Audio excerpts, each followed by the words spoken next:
Well, I'd just like to welcome everyone tonight. We're here to honor Gene, and all I can say is that Gene loved Palos Heights. I've probably known Gene 25 years. We met initially through the Chamber of Commerce. I was active from past president as she was, and knew her from her shop up in 127th in Harlem.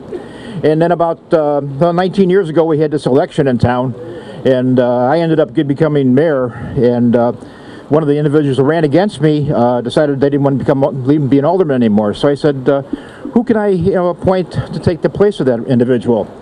So I'm thinking, who really loved Palos Heights and the like, and I thought about Jean. I mean, Jean worked hard for the merchants in town. She had a lot of people stop in the store, give her good input as far as what goes on.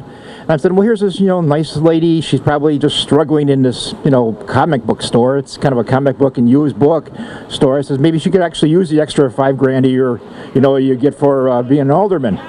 Well, it comes to find out afterwards, we swore her in, and maybe 2 or 3 months later, I find out her husband's a doctor, and they have a house in Naples, and that's it. Well, I really misread that. But what I didn't misread was her desire to help Palos Heights. I mean, we see here on Harlem Avenue, we have the trees and the nice plantings we have up and down Harlem Avenue.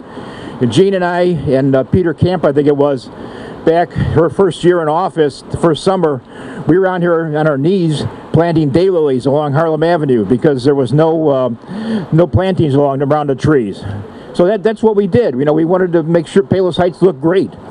And then, let's make sure I don't forget anything here. The funny thing was my wife would say after every city council meeting, the phone would ring.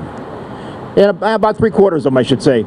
If there was any kind of controversy or just kind of discussion that went on during the night that I wasn't sure about, the phone would ring and she'd say, that's Jean. And Jean would call me after the meetings just to kind of discuss the meetings. Not to make any decisions, just kind of talk about, how'd you feel? Did everything go okay?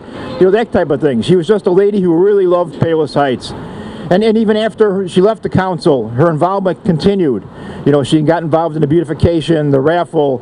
She never gave up helping Palos Heights. She went on to become an author, write a couple of children's books, but always Palos Heights was #1 in her heart. So I want to thank her for what she did for the city, and she'll be remembered ever, as far as I'm concerned. As the lady that wrote the books, but also the lady that helped Palos Heights. So thank you.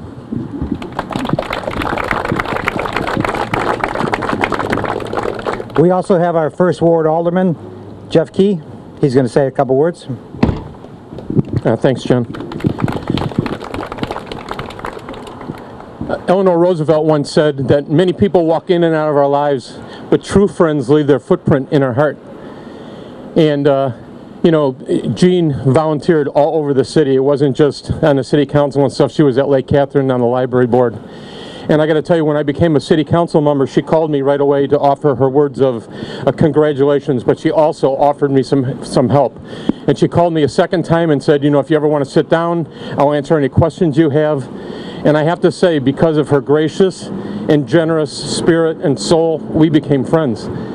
And she's a friend to everyone that knows her, and she's a true friend to her community. And she has left her footprint on the heart of the city. And all you have to do is mention Jean's name and everyone knows that she was a wonderful volunteer, and she was always involved in everything. And we got to serve together on the beautification committee, on the economic development committee, and I do now, and so do you, and we always miss Jean from here. So thank you.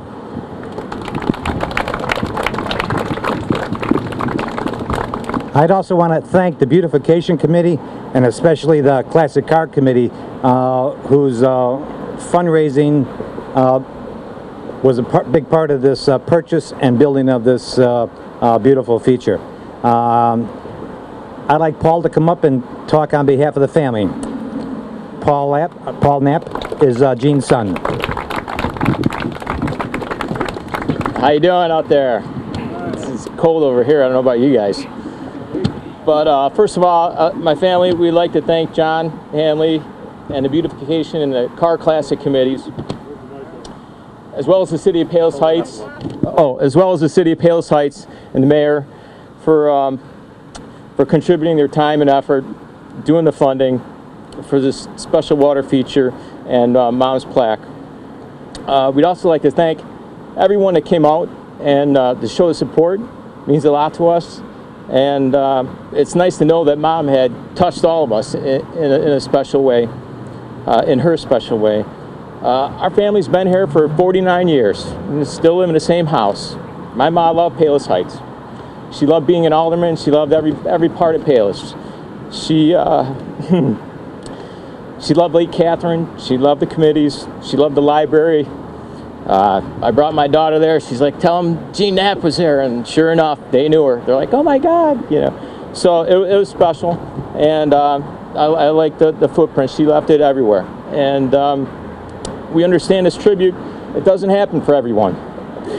It shows a deep appreciation for what Ma did, for what she believed in, for what she stood for, and for who she was. And we thank you for that. We all miss her. We all love her. She's smiling down right now. I can feel it. Thank you.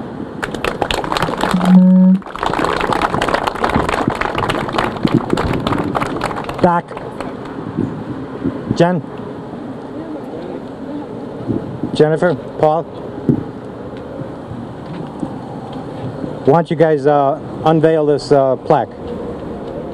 Just it's a rubber band.